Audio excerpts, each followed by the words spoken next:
流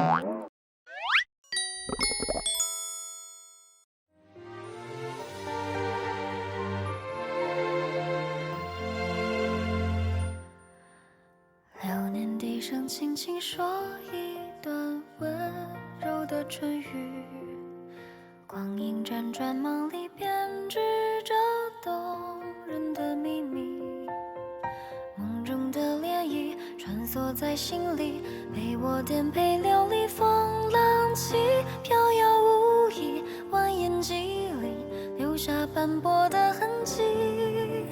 终于我能为你成为这更好的自己，褪去繁华，找回最初真心，不语一路崎岖，是我无悔的经历，哪怕有点记忆被抹去。终于漂泊好久的船停靠在你怀里，依然还会给我海阔天空的勇气当分离。终有一天再相聚，我的心还守在你这里。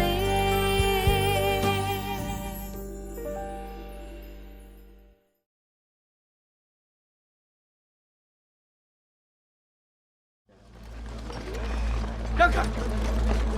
快！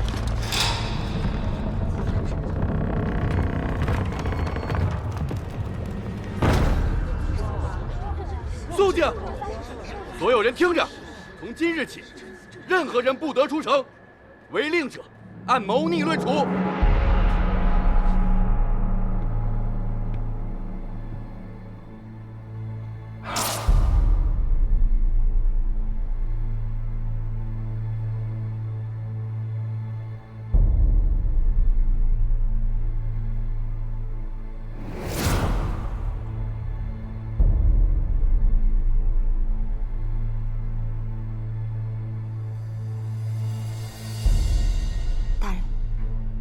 大人，啊，进去吧。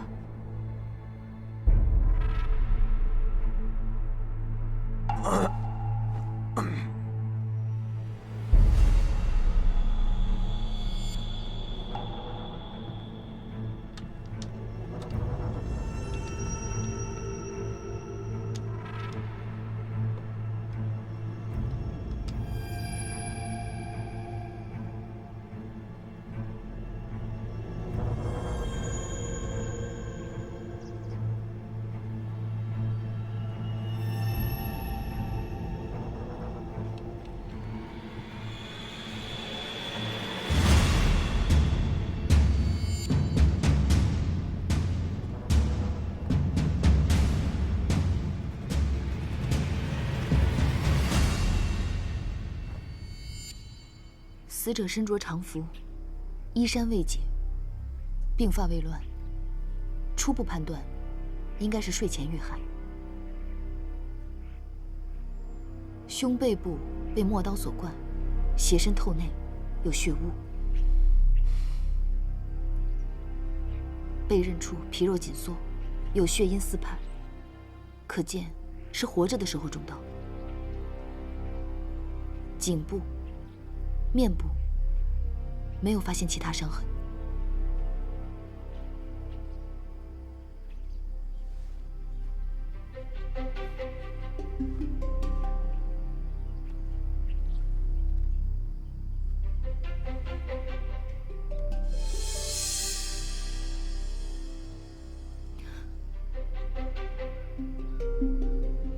也被摘去了小指。啊？怎会如此啊？哎，难不成近日这些案件出自同一人之手？贺王死在自己的墨刀之下。他虽然年迈，但武艺高强，怎么可能轻易被害？连贺王都敢害，究竟是谁在小小的沁河搅动风云？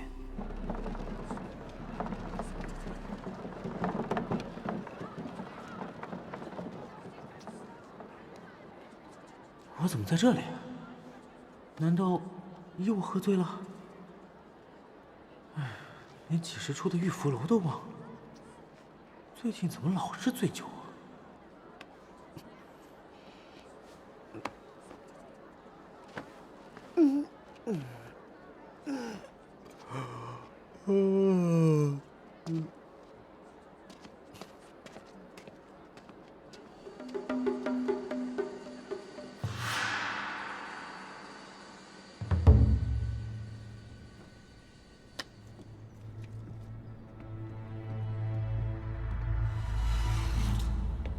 你过来。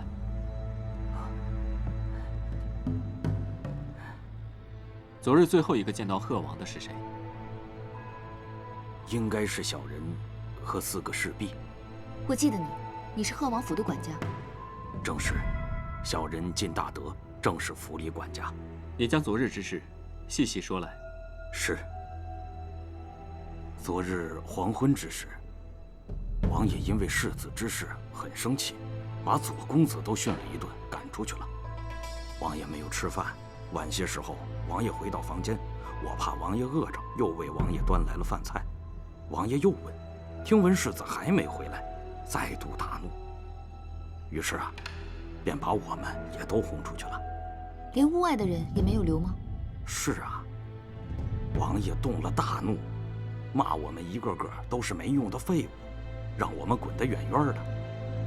隔了半个时辰，我估摸着王爷该吃晚饭了，便带着侍女去收拾晚餐。王爷，小人来收拾一下碗碟。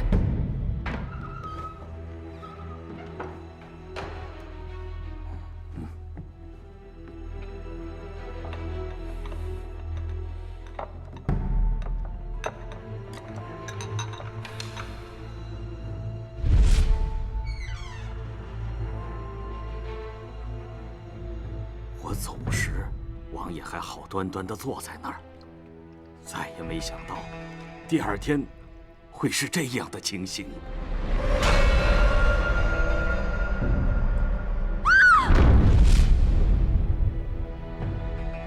是我等失职，是我等失职，不知什么时候让那帮凶徒混进来，害死了我们家王爷。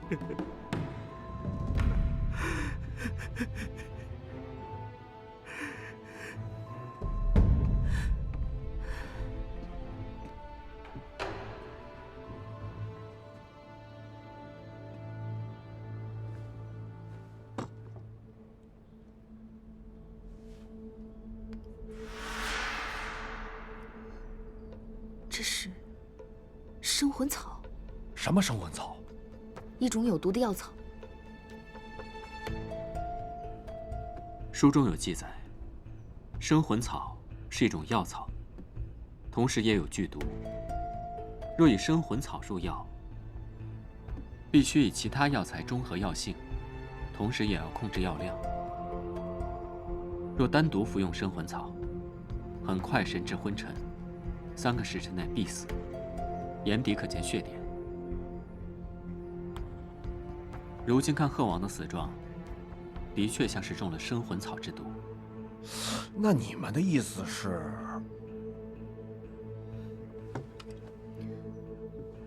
看鹤王尸体的情形，在中刀之前分明就已经中了生魂草之毒，所以他即便没有中刀，也没有办法活到天明。那既然王爷已经中了这必死之毒，为何凶手要再给他致命一刀啊？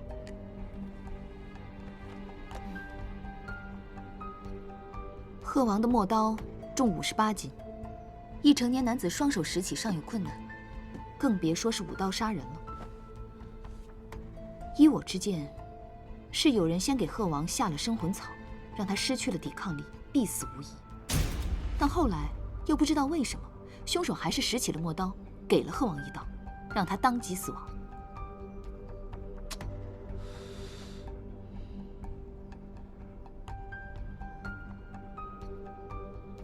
哎，那这毒下在哪儿了？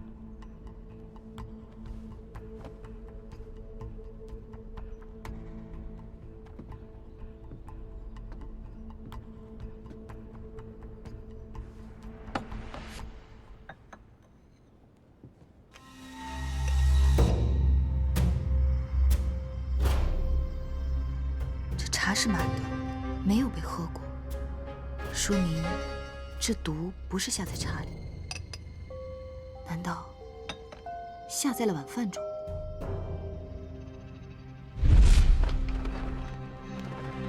生魂草无色无味，鹤王吃下有生魂草的食物后，隔了段时间，药性发作，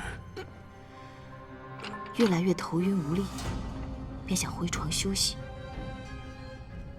这时，凶手由屋顶攀下，潜入房中。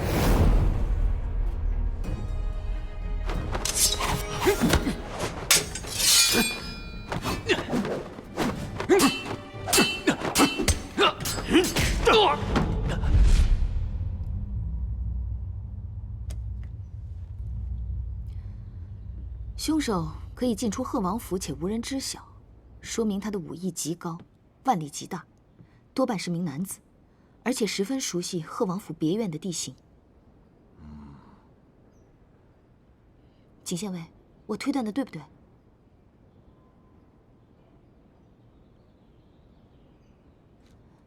管家，依我刚才的推论，你可有疑心之人？小人确实想不出什么线索来，但是刚才二位官爷推测的第一条，小人确实不敢认同。怎么？刚才二位官爷推测，会害王爷性命的生魂草被下在饭菜里，这绝不可能。饭菜端到桌上之前，每一道都会经由仆人亲自以身试毒。倘若这饭菜真有问题，为何那仆人却没事啊？试毒？你家王爷好端端的，为什么吃个家常便饭还要有人试毒啊？这个我也不太清楚，这都是王爷安排的。王爷这2日总是说身边不太平，让我们小心行事。那昨天王爷吃过什么，用过什么，总不可能全无破绽吧？哦，我想起来了。昨天，王爷与左公子谈话之时，左公子送给王爷一瓶丹药，说是有安神助眠之功效。这瓶药有安神助眠的作用，义父不妨睡前服上一粒。管家，你刚才说左妍希昨天傍晚被鹤王训斥过。对。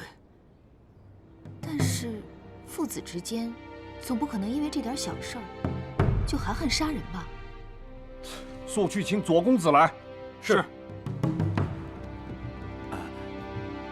你还想说什么？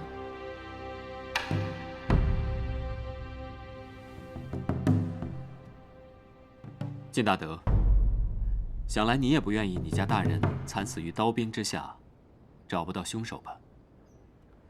小的的确是想起了一件事情，但是我想一想，这也不可能啊。你有线索就快说，快说！是，刚才大人们说王爷食过生魂草，那生魂草会置人于死地，这不假。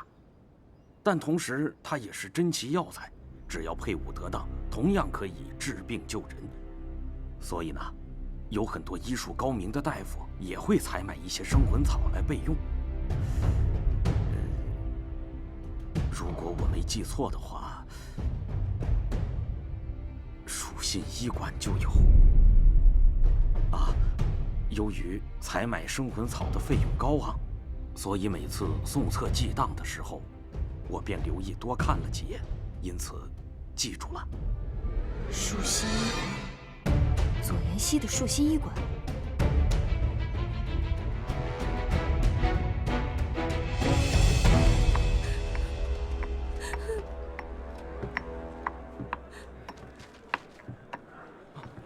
公子，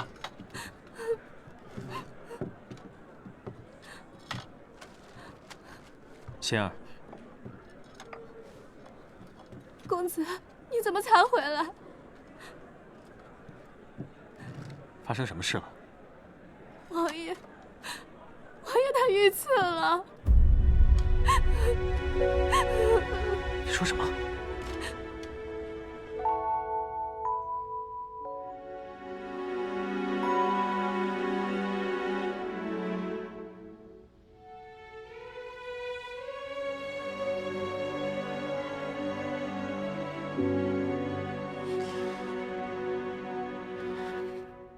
妍希，节哀。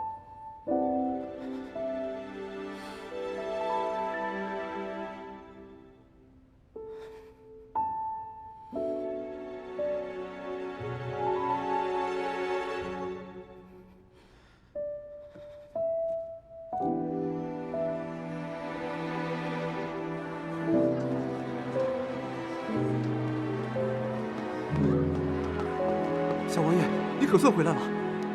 什么事儿啊？王爷遇害了，左公子正到处找你呢，让你赶紧回去。他有完没完？居然扯这种谎！看我跟他没完！大人，找到了。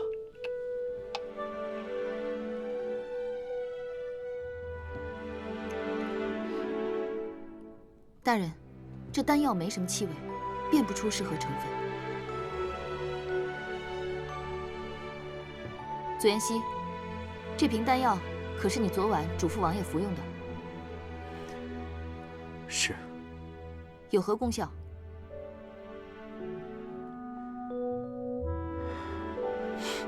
义父近日睡眠不安，此药有安神助眠的作用，仅是助眠，绝无害处。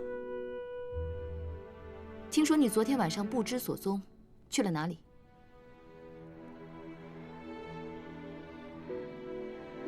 你怎么不说话？无可奉告。你，左妍希，你给我出来！为了哄我回来，连我爹遇害这种谎你都编得出来？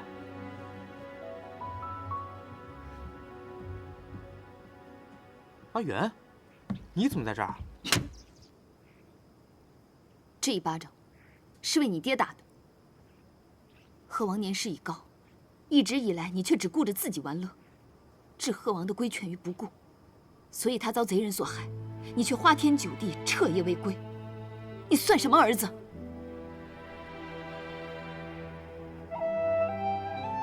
你说什么？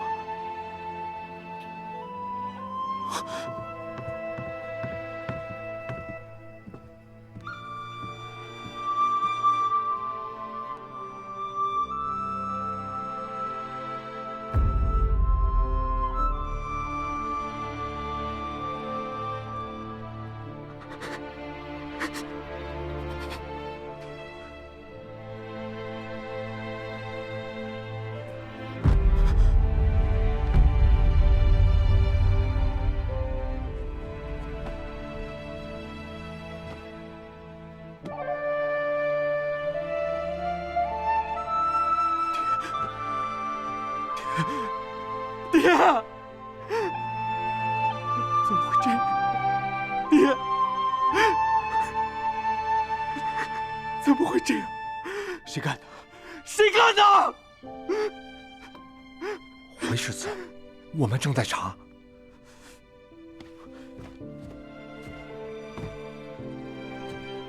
我爹在自己房间遇害，你们这么多人竟然都没有发现！你守在外面的侍卫，一个个也都是死人吗？不怪别人，只因你昨夜出逃，贺王大发雷霆，才将他们所有人都撵出了院子。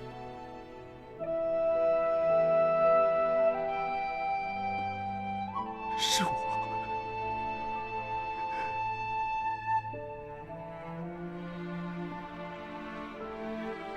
竟然是我。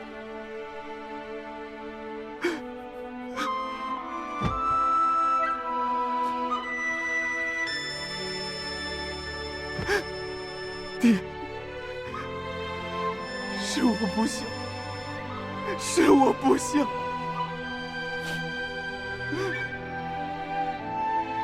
不孝。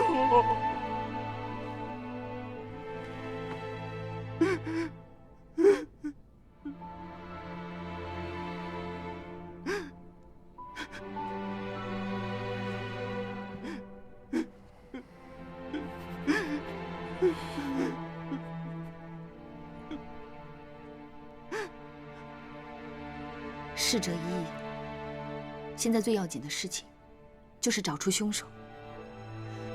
左妍希，你昨天晚上究竟去了哪里，做了什么？贺王的死到底跟你有没有关系？你说呀！我没什么好说的。没什么好说的。那好，我再问你，贺王死之前，曾经服用过生魂草，那草，据说只有你们树心医馆才有。这一点，你又作何解释？在下不知。一问三不知。左妍希，你到底知不知道？现在所有的证据都指向了你，你的嫌疑是最大的。既然如此，来人呐，将左妍希带回县衙审问。是。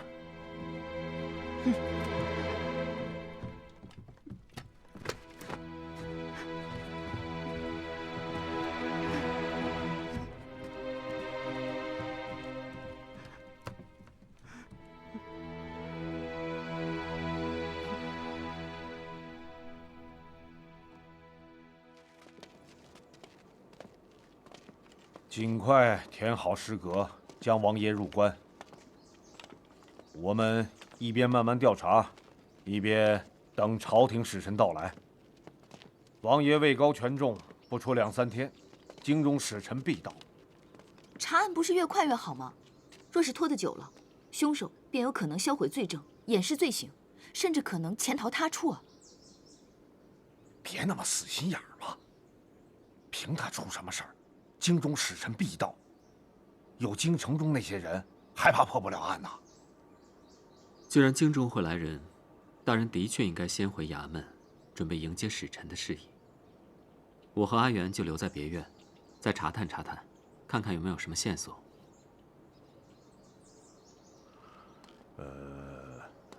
那也好。这可是贺王别院，不是寻常人家。你等2人行事一定要谨慎，别再惹事儿了。大人放心。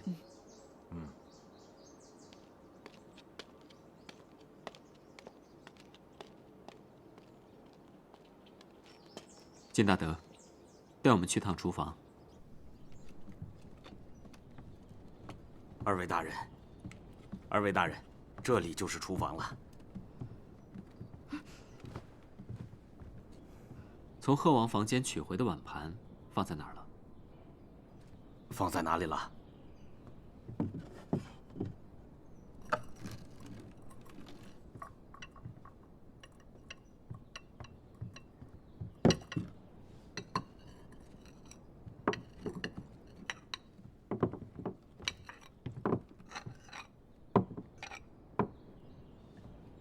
这些就是贺王平日里专用的餐具了，都是特意从京中带回来的。已经清洗过了。是。按惯例，每次收回来的餐盘必须马上清洗啊。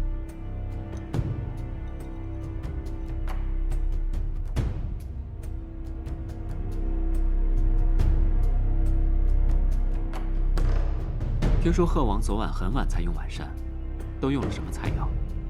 昨晚有饼、苋菜卷儿、盐池水葵、了汁糖蟹，还有贺王素日里最爱吃的鱼块。这些菜没什么是吧？每一样都让人试尝过，没见谁出问题啊。走吧。啊？这就走了？这……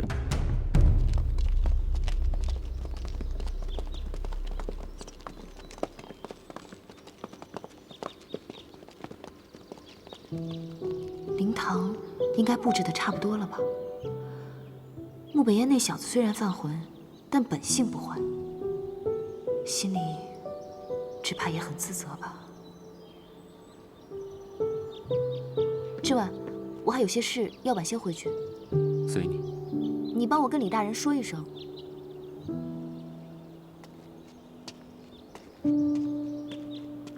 不陪我也就罢了，连我留下来干嘛也不问一声。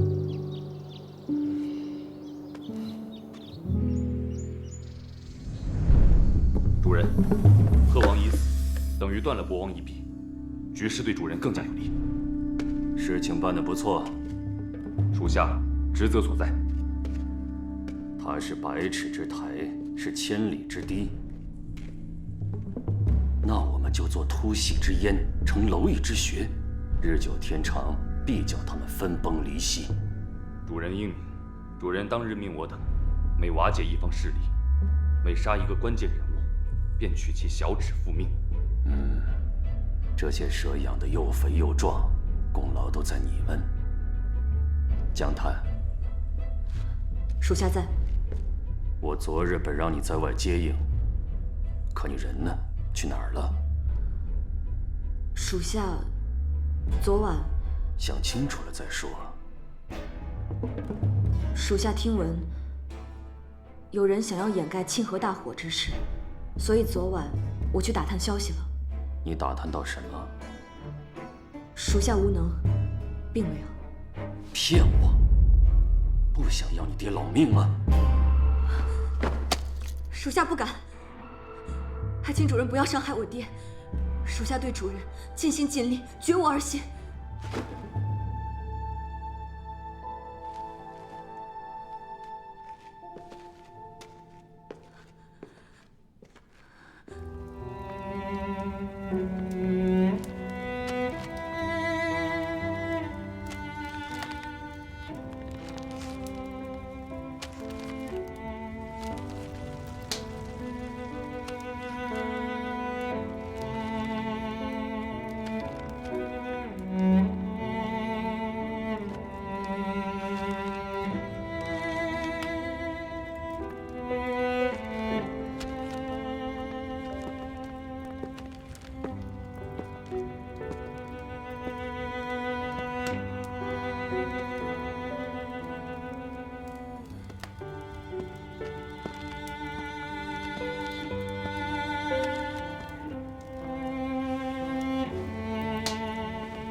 北燕，节哀。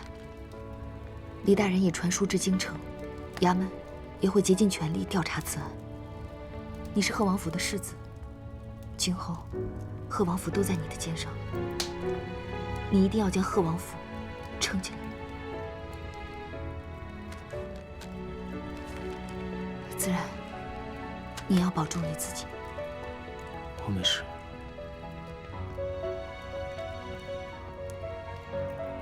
你说的对，都怪我。如果不是我激怒他，他就不至于那样大发雷霆，把侍从都赶出去，让凶手有机可乘。若是有人刻意算计，就算那晚不动手，早晚也会动手的。如若我能像妍希那样懂事，每日承欢膝下，那些歹人可能就没有机会下手了。左妍希，昨夜他彻夜未归，其实是有嫌疑的。相信我，妍希不会是凶手的。你们不要把精力都放在他身上，赶紧去找其他的线索。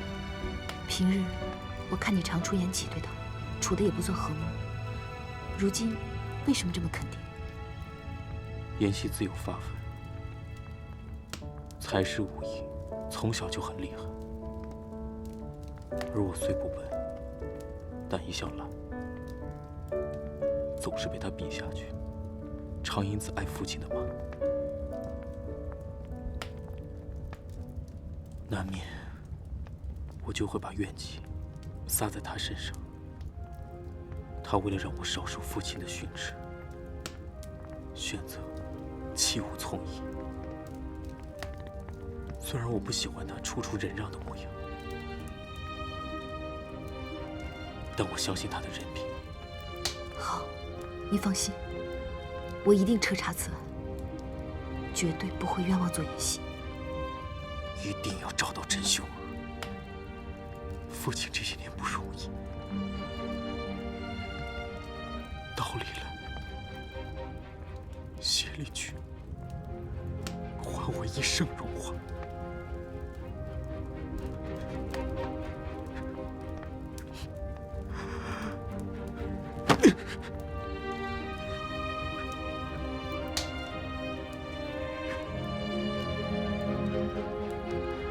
如果我能早些明白，早些懂事，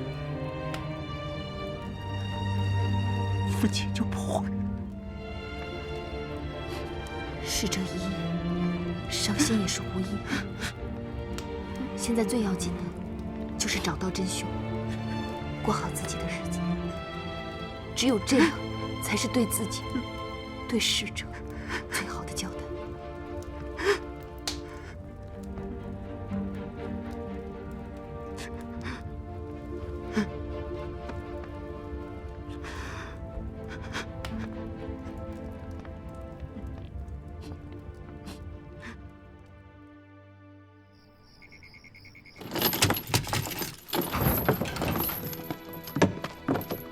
你先下去吧。是。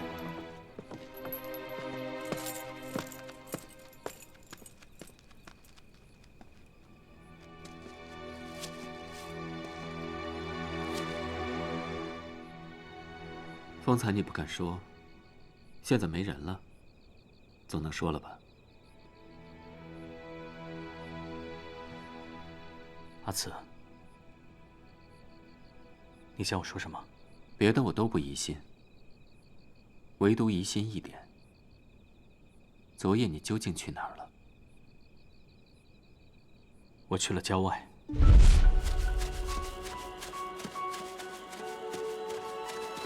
塔儿，师兄，我看了你写的密件，仔细想了一下，按照你所说的症候，师父这几本医书应该能帮得到你。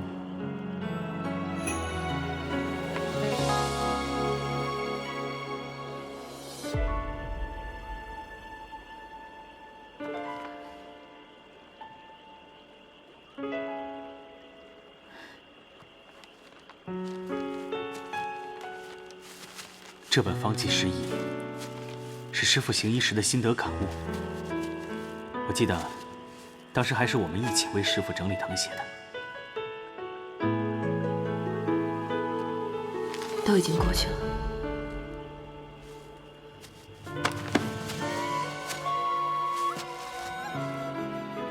真的已经过去了吗？师父交给我们的医书还在，甚至我们一起誊写的医书也还在。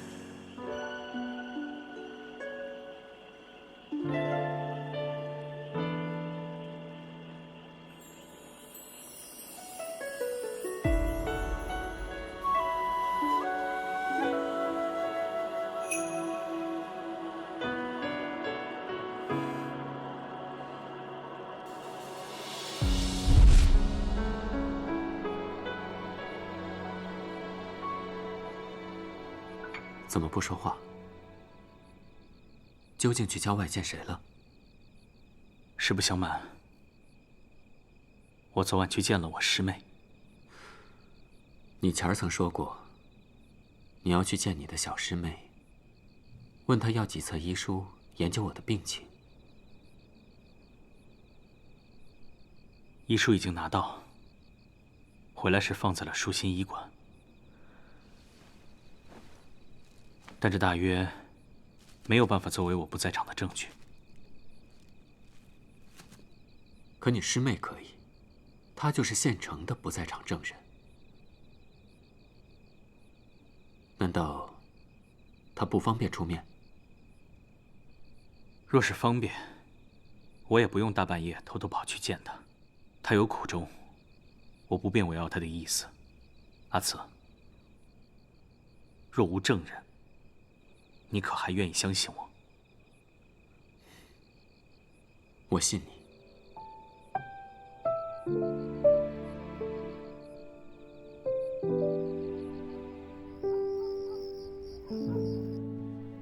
陛下，刑部有加急文书呈上。现在大理寺怎么了？一点小事都要找朕，你说朕养他们这帮人干嘛呀？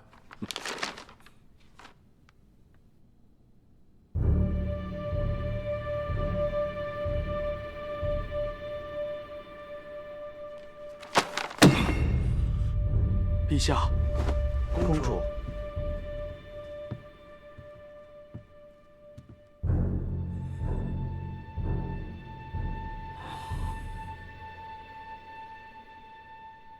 穆仲在清河遇刺身亡，快去把赵岩给朕找来。老奴遵旨。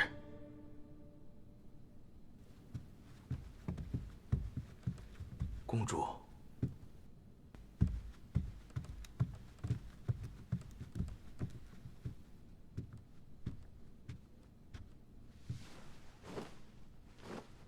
拜见父皇。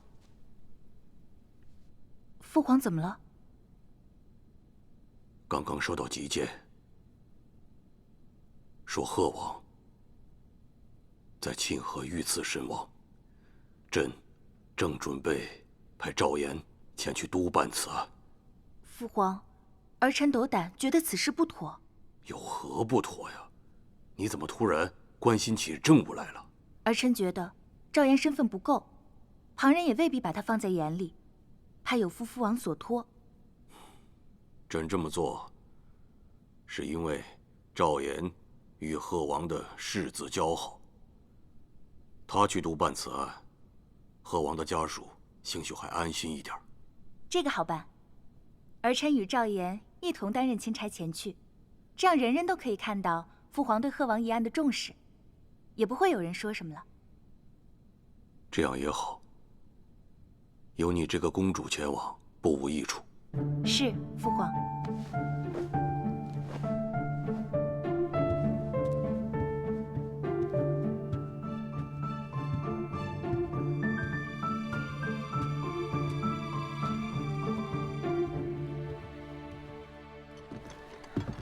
殿下，殿下，启禀殿下，贺王府别院传来消息，说贺王爷红事了。你说什么？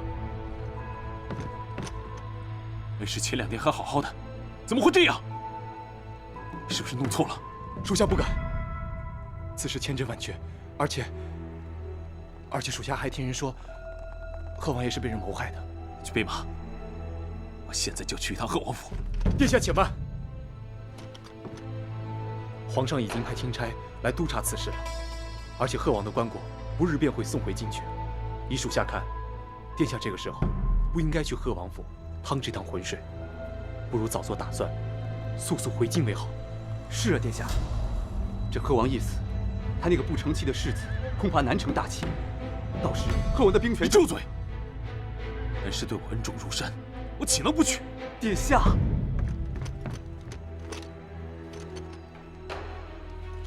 这贺王遇难，其中必有凶险。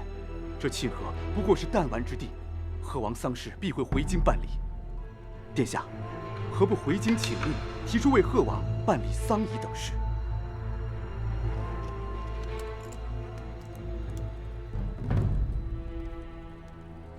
你说的也对。这样，既成全了我的孝心，也顾及了恩师死后的哀荣。好，就这么办。你们去准备一下，即刻回京。是，都记住，不准放任何人出城。若城中出现可疑之人，全部抓回来审问一遍。是。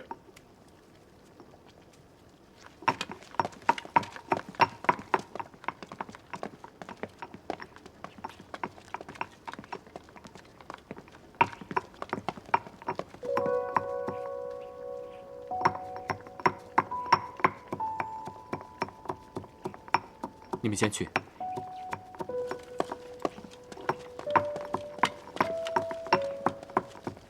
你在熬药啊？生病了？没有，李大人了。贺王的案子上头逼得紧，他着急上火，嘴里长了好多大水泡。我为他熬服清热败火的汤药。哦。哎，金之丸，你等等。还有事？贺王的案件，我还有些疑惑，想跟你聊聊。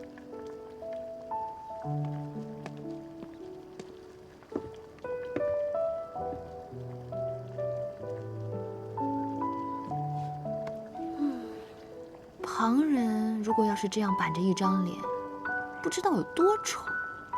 偏偏你还是这么好看。别扯有的没的，不是说要谈案子吗？